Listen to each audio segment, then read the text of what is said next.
Hello and welcome to the Royal Lonsmobile Club for a special podcast, slightly shorter, because we are here at the Segrave room on Pall Mall, which is a convenient room for today's guest because we have Sam Sunderland, who's the 2017 Dakar winner, and today is being awarded the Segrave Trophy. And also joining me is Matt Oxley, and this is the first, I believe, for the Segrave Trophy because you have a coat, you have a jacket. Just for you. Yeah, that's right. Super happy to be here and grateful for the club and some recognition back in the homeland, you know, and yeah, just got measured up for a jacket, so it's all exciting for me. But yeah, really cool opportunity for me to be here. So did you know much about the Segrave Trophy? To be honest, before not, and then of course I did a bit of research and was blown away by some of the past winners, you know, Lewis Hamilton, yes, wow, the list is endless, but and also how long it's been on for, you know, like I don't remember, it was the first time it was awarded maybe 1930 something. Yeah, 1930, and that was because it's for air, speed and land, basically anything crazy, really. I think that's basically what it's all about, isn't it? Yeah, what a trophy. I think the first guy that won it, he basically flew from Ireland to Newfoundland in 30 hours. So that was the first east to west crossing of the Atlantic by plane, I think. So, and I would say the Dakar is probably the kind of modern equivalent of that kind of going into the unknown thing, really, isn't it? Because otherwise motorsport is fairly, we're going around racetracks, you know, it's kind of, whereas Dakar seems to me the kind of the last sort of bastion of complete madness. Yeah, it's still very much Iron Age, if you like. You know, we still use paper road books for our navigation, and you'd think it would be digital, you know, with like a TomTom or a Garmin sat on your screen pointing an arrow, but it's unfortunately not like that. We have to read your average rally notes, but we scroll through them with a toggle switch, you know, but it's yeah, it's certainly not technology as far as navigation's concerned, and it's you're set off in the morning, 3 a.m, and you're on your own all day, and hopefully you arrive back that night to see your team, you know. But yeah, it's I think that's what's such a big attraction to it, you know. It's still a bit wild and a bit uncontrolled in some ways, and you race for yourself across the desert for hours and hours in crazy terrains, from 5,000 meters in Bolivia to 45 degrees heat in Argentina desert, and I think that kind of wild side of it is still a big attraction for the viewers and for the racers, you know. I think the award celebrates what they technically call it, the spirit of adventure. So I think what you are definitely harking back to the Campbells, the John Cobbs, rather than the Lewis Hamiltons, who are like Matt's. It's a little bit tamer compared to what you do. I don't know about that if you look at the speeds, but certainly the adventure side, you know. Quite often we don't get to see some of the crazy sights, you know. We pass by active volcanoes or the Salar de Uyuni in Bolivia, the biggest salt flat in the world. You can see it from space like a big white mirror, and while you're on the bike, you're literally looking at your road book and the 100 meters in front of you, and only on the liaison sections, which is after the race or before the race, you know, road sections or link sections where we don't race. Sometimes you like have a look around and you're like, wow, this is crazy. Yeah. So yeah. How long are the actual? You say you basically start at dawn and finish at dusk, kind of thing, pretty much. How long are you actually racing for during that time? How many hours during a day are you actually racing, as opposed to liaisons or whatever? So normally, I mean, as far as distance-wise, the longest stage we did in 2017 was 1,250 kilometers in one stage. So if you imagine if you were averaging 100, which we don't because you're going through dunes and technical terrain, it would be around 12, 13 hours. Wow. So, I mean, that was the longest day, including link sections. But as far as a special stage, if you like, actual race, it can be set. The longest stages are 7 hours, 8 hours. How do you keep your concentration? Because, I mean, what you're sort of averaging 100 Ks, is that what you said? It depends. I mean, I think one of the fastest stages we had averaged around 140 something, but can be less. So how do you keep your concentration for 6 hours when you don't really know the road? You're looking at your notes all the time when you know. That's the thing, you know. It's super heavy to stay focused during that amount of time. It's not only that that side. If you sat out in 45 degrees heat for 7 hours doing nothing, you'd feel a bit rough by the end of the day. And you know, we race pushing ourselves to the maximum every day. I lost 7 kilos in 2017 Dakar, and I'm not a big guy, it's heavy. The concentration side is really difficult. You have to keep focus, and you take whatever you can. I don't know, Red Bull or energy bars or whatever you can to try and keep that energy there, because you start fatiguing off as the day goes down. It's not that we can stop and have a picnic. We have normally 1 or 2 refuels throughout the day, which are a mandatory 15-minute stop. But during that time, you're just trying to cram in food, and we've got to fill up the bike's fuel. Sometimes we have to change the road book. If it's a big road book, it doesn't fit in the road book holder altogether. So that's definitely a hard part of it. You feel yourself during the longer stages towards the end of them really like, come on, focus.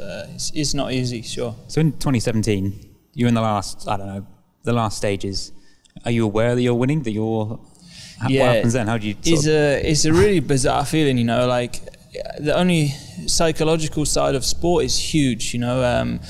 I think for me is maybe 50-50 to physical or talent. It's crazy, the psychological side. And while you're losing, all you think about is winning. And as soon as you're winning, you only think about is how not to lose it. You feel like you've got a baby. And in 2017 Dakar, I took the lead in stage 5, and I had 8 stages where I had to try and control the lead, and it's much more mentally fatiguing to try and manage a stage rather than just go in and I'm all in. You kind of all running off adrenaline. When you're trying to control the stage, okay, where's this guy? Don't push too much. Control the bike. Don't make a navigation mistake. Don't ride in the dust. Pay attention to this. And it was heavy, really heavy. In the nighttime you can speak to the team and they can reassure you, no, you're doing good, just keep on what you're doing, everything's well. The problem is you're on the bike for 11, 12 hours alone, and your brain just goes no radio. It's not easy. How much research do you do on the notes? So everybody gets the same road book. When we arrive to the bivouac, 4 or 5 p.m. And so from 4 or 5 p.m. We start to paint our road books. We colour them in, with our different colour system. Yeah. I use pink for dangers, green for direction change, orange for waypoints. Everybody has a different colour system, but it can take 3 or 4 hours of marking. It's a big scroll of road book. Toilet paper, roll of toilet paper. Exactly. Basically. And then once we finish painting that, we have to prepare all the rest of the things for the next day: the hydration, the food, the jacket, blah blah blah. And normally we have a briefing with a map man. Every top team has a map man, and he kind of plots out the route on Google Earth and kind of shows us a bit of terrain. But the longest stage can be 600-700 kilometers. It's like going from here to Scotland. You off-road. Yeah. So you remember about this much. Sometimes when you're in the stage, you're like, that was the mountain. Oh, no, maybe it was that. It's so vast. Yeah. It's so vast. The Argentinian desert, you cannot imagine. You feel like a needle in a haystack. It's crazy, the terrains. And so easy to make a mistake, because, like you say, especially when you're leading and you're protecting rather than attacking. Yeah. Really difficult. You're on the dirt, you don't really know where you're going, you're doing 140 Ks, sort of 90 miles an hour on a dirt road. How much time do you spend with other riders?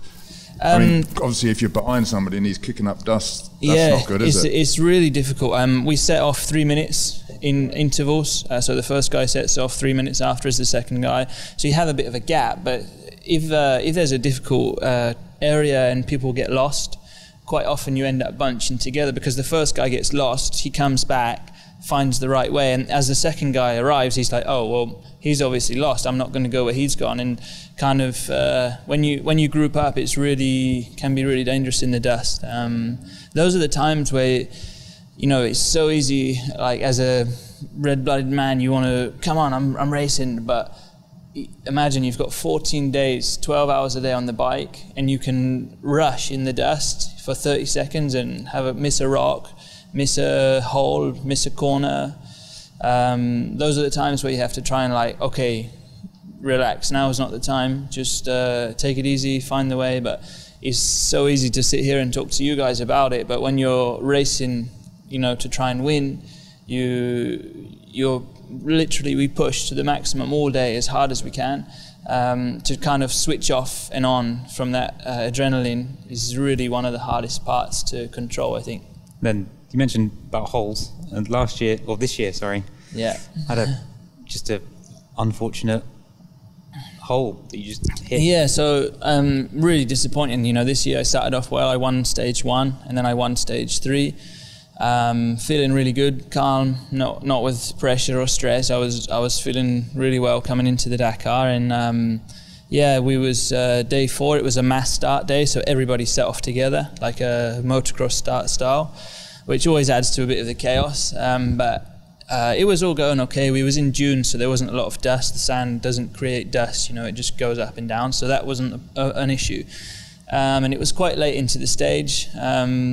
And I was in the front group, and there was a bit of a confusing area, and for me there was a waypoint on top of these dunes that we needed to climb, and 6 or 7 other riders kept trying to climb also these dunes. I was like, they've put this waypoint in the top of them dunes, you know, that's because when we're in open desert, you know, there's not a 4x4 track to follow. We have to follow a compass heading, so come from 0 to 300, you know, and for me the correct cap heading was up into the big dunes, and they were super soft, and we were trying to climb them, and I was like, I can't believe they've put the waypoint up here.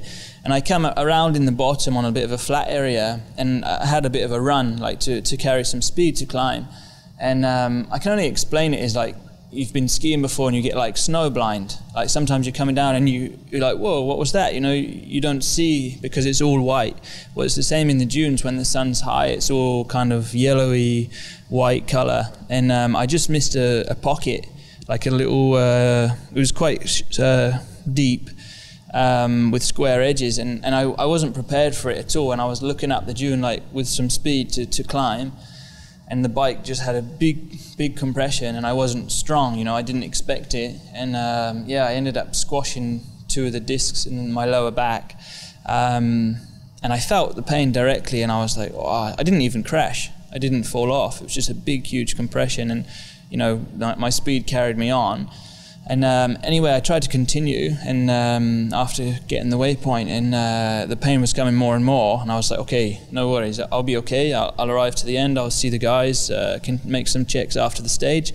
And I started losing the feeling in my legs. First it started with my toes and my feet and my ankles, and then my knees, and then I couldn't feel nothing, you know, and I was like, wow, it's really strange. And I thought like pins and needles at first, and coming worse. And it comes to the point I couldn't change gear or brake with my feet, and I couldn't put my legs out in the corner, and I was like, wow, I'm gonna have to stop. Like, I'll just stop and I'll check, like what's the problem? I had pain in my back, but I was thinking maybe, you know, I've pinched a nerve, I'm sure it'll be okay. But then when I stopped, I really realized how bad it was, because while you're on the bike, you know, you're fighting and you've got an adrenaline rush, and when I stopped, I was like, wow, I can't move my legs. I couldn't even pull my leg off the bike, and well, it was really scary feeling. You know, I've got some paralyzed friends, unfortunately, and yeah, it was all kinds of things started rushing through my head, and I was really in pain, but also really scared, really afraid. And luckily, unfortunately, I was out of the race. I couldn't continue. I couldn't move my legs, and Anyway, helicopter arrived after some time and off to the hospital, and luckily after a few hours it come back after I was laid flat and some medication for anti-inflammatory, and I don't know what they give me, but anyway, it come back luckily, and I'm thankful for that, because I was really, for a moment, was really scary. But yeah, it sucks. I had a 6-minute lead at the time, and the race was going perfect as I had planned. But that's the nature of racing. It shows how narrow that line is, isn't it? Just, you didn't, like you say, you didn't even crash. You just you know. Exactly. And you have a sort of safety button now where you basically, it triggers a transponder, or, well, obviously you've got a transponder there all the time, is it? So we've got basically a sort of SOS kind of thing. Yeah, so we're tracked all the time. I think it's from Paris, actually, that rather than in the desert. We've got an IRI track. So if the bike has a big impact, it directly sends a safety signal, or you have a red button to push, which is like an emergency button. But luckily, if you're in the front of the race, normally the media helicopters are close anyway, so they know what's going on, you know. And luckily, within 5 minutes there was a helicopter there, and it was more or less okay. Why don't you have digital mapping or whatever? Why do you still have the scroll? Is that just a kind of they want to keep it? I don't think it's like to keep tradition or something. I think genuinely it's just the best system, because we often have to add modifications in the last minute, you know, where we have to write on pen on the rally notes. I mean, even in WRC, I'm sure they still use, I know they still use paper notes, and you'd think it would get destroyed, you know. You're in these crazy conditions with snow or with rain or with the heat and dust, but it's in a little roadbook holder and does its job. I think it's and the fact that also everyone has their own marking system, that they want things to stand out, like a danger, like a change of direction or a waypoint. And I don't know, just never. It's been talked about before, a digital one, but it's never happened. Sure. I guess it's kind of a nice little balance, isn't it, that Dakar has, where you've got that kind of old technology that just works. Yeah. And then you've got technology that makes you all a lot safer and a lot, because back in the day you wouldn't have had a button, you'd have been waiting. Yeah, exactly. Is that danger now effectively gone, where you are your own? Yeah, I think it's a lot safer now, especially for the organisers logistically. You know, when it was in Africa, they were in the middle of Mauritania, and these. I think it was a different race then. It was definitely crazy, and you know, it's how it started. People getting lost in the desert, you know, and it's a completely different race now. It's much faster. A lot of young guys coming in, trying to, crazy, going fast. But also logistically, everything advances, you know, and now it's more like 14 one-day races, right, as opposed to a long set off and you arrive. I think a lot of the new guys coming into it, because we have a lot of ex-world champions from enduro or motocross coming into it, and the biggest surprise for them is how fast it is, because it's still seen as this adventure race across the desert, but I promise you it's really, really fast. Everybody's on the limit all day, you know. It's really, really, really fast. So are you one of the young guys still, or are you now one of the old? Yeah, I'm getting there. 29 the other day, dude, 15th of April. But yeah, I'm still luckily one of the younger guys. I started early, you know. My first rally was 2011 and I was 21. Which is early in rally, in cross-country rally. So yeah, I'm still. There's a few guys younger than me, but most of the top guys are still older than me. So, what did the sort of adventure aspect, rather than going into enduro or motocross or whatever? Did the adventure aspect, was that one of the attractions to you of doing something really, rather than just whizzing around in circles all day? Actually, for me, my passion is motocross. I grew up racing motocross, and I love it now. I don't know if you follow my Instagram. I love still ride a lot of motocross. I love going in the desert and hitting big gaps in the dunes, and I still love motocross. It's like my big passion. And on the other side, when I moved to Dubai in 2009, is when I discovered like free riding in the open desert and the adventure kind of style of things, and the freedom. I think everybody starts off the passion of riding a motorbike is freedom. You know, you start when you get your first bicycle. When you're a kid, you're riding up the road like, yeah, I can go where I want, you know. And I think it's the same feeling that crosses over when you're an adult. And I still, it's crazy. Every race we go to is a big adventure, and you know, there's no way you can race your bike for 14 days, for 12 hours a day in these terrains and not have something crazy happen. It just does. There's no way you can do it. And I think that unknown and that adventure kind of thing that's there, I think is super exciting, yeah.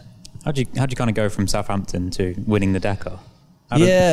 Circuit racing, there's an obvious path that you follow, but you think you've gone from growing up in Southampton to then winning the Dakar? Yeah, I think moving to the Middle East, I moved to Dubai in 2009, had a big impact on that. Like I said, I was still racing motocross at the time, which is still like a huge passion of mine. And then when I moved to Dubai, it was like everyone was like, oh, we're going on a desert ride. I'm like, what's a desert ride? You know, I just pictured guys with like big camel packs and bum bags, and I was like, I thought it was a bit lame at the time, you know. And when I went out there, I was like, wow, this is crazy. You can go where you want. Like, you can literally go where you want. There's no guidelines, there's no fences, go where you want. You're like, I'm free, you know, and that feeling is still something I love. When you arrive to the desert, you've got your bike and there's just 1,000 dunes and go ride where you want. It's a crazy good feeling, and I still have that now. In the Dakar, how much of it is like tracks and how much of it is kind of full, just in the middle of nowhere off-road? So this last Dakar, 2018, was much, so we call it off-piste. So piste or off-piste, because rally is French.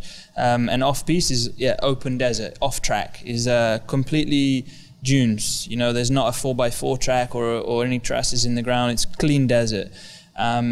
And this Dakar 2018 was a lot more off-piste. Obviously starting in Peru, is a lot of dunes in Peru, and it was a lot of off-piste navigation, racing, and I like that. I like that style of you can use your, so when you're on piste, you brake as late as you can, you get the apex of the turn the same as you would. I mean, it's all new to us. 100% of the time it's new terrain, but you have to read it as you go and carry as much speed as you can. I love that side, but my favorite part is riding in open desert, you know, to read the terrain, read the desert. Okay, here looks like a cleaner line, maybe there's a pocket on this side, and you can play a lot more and manage where you want to go more. There's a lot more freedom than on a piste, you know.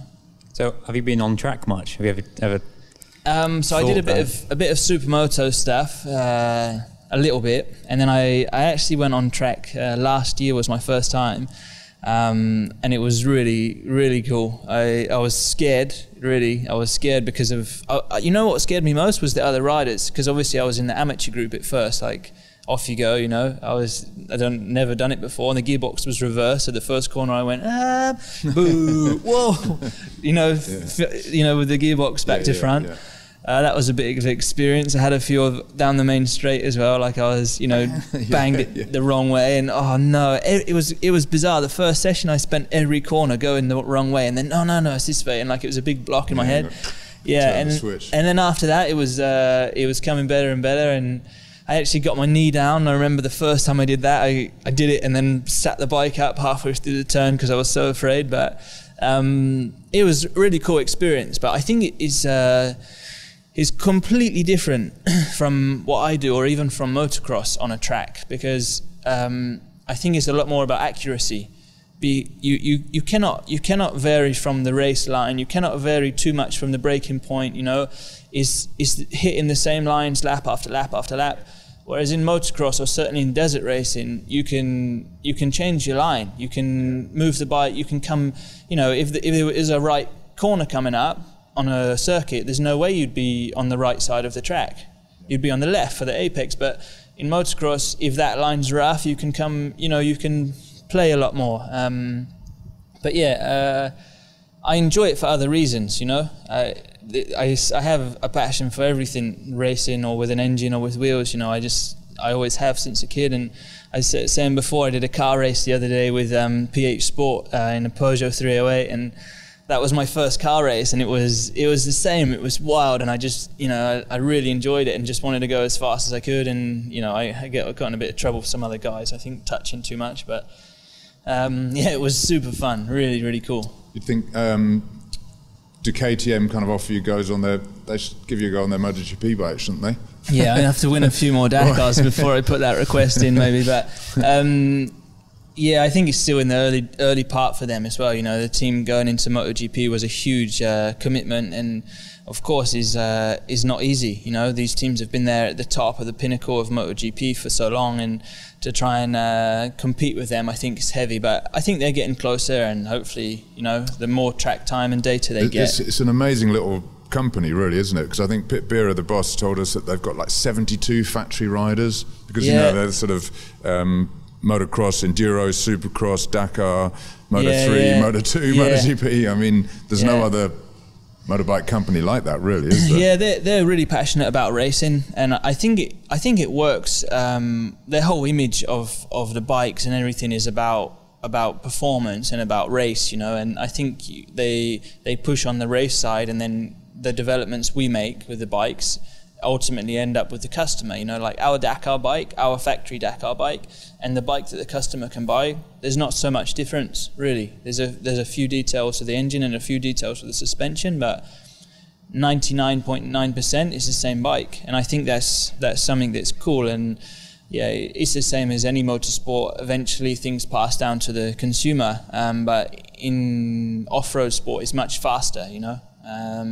But I think it's cool. Yeah, it's a company that have a lot of passion for racing, and certainly with Red Bull on board with all of their motorsports projects, it helps. But yeah, I'm super grateful to be part of such a team that want to win, you know. So what's next for you? I guess you look at kind of the four-wheels version of the Dakar, and you've got Carlos Sainz, who's in his 50s. Careers on the two wheels must be a little bit shorter because it's more physical and there's a lot more. So where would you go? Bad finger at the minute. Yeah, it's certainly true. Like Cyril Dupre or Peter Hansel, these guys went from bikes to cars. But I think it was a bit of a different era, you know. Certainly Peter Hansel and Cyril Dupre. Now, back then there was maybe 2 or 3 guys that were on a professional level that they had competition with, you know. And for many years, for 11 years, I think it was between Cyril Dupre and Mark Comer. They won. Only 2 guys won for 11 years. Now, it's in the last 3 years, it's been 3 different winners. There's so many guys that are on a professional level that work to win the Dakar every day of their life. For me now, there's 10, 11 guys that can win. But that's the ultimate goal, to go from 2-wheel to 4-wheel, you know. But it's not easy, you know. The car teams, I think the car teams, a lot of them would prefer to take a guy from WRC that they know that can drive, and then to get him to learn to read the terrain, rather than a bike guy to learn to drive a car. I think it's a closer link. But no, I think it's why we try and get into cars now. Like I did a car race last week. My friend Toby Price does a lot of car racing, some buggy stuff in America, to try and make that step early to get a bit of experience. But yeah, it's the goal, of course, to one day race a car on the Dakar as well. So how long? Because that's maybe you're maybe halfway through your career if you look at Carlos Sainz. Yeah. Now I'm 20. I was 29 a few days ago, and I'm still young. I was lucky to get into rally early and to win the Dakar at 27 years old. It was I think I was more or less close to the youngest guy. Peter Hansel, I think, was also 27 when he won. So yeah, I've still got maybe 6, 7, 8 years. See how the body goes. You must have to train incredibly hard, because I mean, just for those. But I suppose in a fairly particular way, because you need to be strong, but not kind of. You need stamina as much as strength, exactly. don't you? Yeah, exactly. It's professional. It's turned into a professional sport. You know, I spend every day training fitness. A lot of time on the bicycle, a lot of time running or swimming. But I can't do many weights. If I do weights, I have problems with the arm pump, which is the reason had some surgeries for that before. So it's a specific training. It's not that I go and ride 10,000 kilometers, which the Dakar is. You know, it's like if a marathon runner, they don't really run marathons every day of the week because you physically cannot. So you have to manage it well. We're lucky; we've got a good team around us. Red Bull have a fitness facility in Austria where they guide us pretty well with the fitness side of things, and I'm living my dream, but it's a full-time job. I wake up every day and I have a plan to train, to ride, to do this or do that, and yeah, it's really cool. Unfortunately, it looks like we have completely run out of time. You've got a very busy day of interviews and jacket, trying on a gear. Yeah, I'm super lunch, pumped. I've got a new jacket somewhere. It's cool. I don't have many of them, so. And you've got this giant trophy as well. Yeah. And your name added to it. I'm sure Matt, you'll agree it's a good choice by the committee to. Yeah, fantastic. I think you perfectly sum up the spirit of adventure. You know, there's just no more adventurous thing to do in motorsport than what you did. So I think, and it's great to have another motorcycle winner. You know. Yeah, for sure. Thank you very much. It's super cool. That's a big guy, isn't it? Yeah, I don't think you're allowed to take it home. Yeah, I'm not taking that one in the suitcase going back home. So congratulations from us all. Thank you very much. Thanks for sparing half an hour with us today. No Thanks, worries. Matt. Thank you, Alan. Thank you. On your birthday. Thanks. Well done for eating all the caterpillar cake. And we'll be back very shortly. I think with Jackie X later this week, and then Derek Bell maybe 2 weeks later. So we've got a busy month of podcasts. So we'll see you then. Thanks again, guys. Thank you.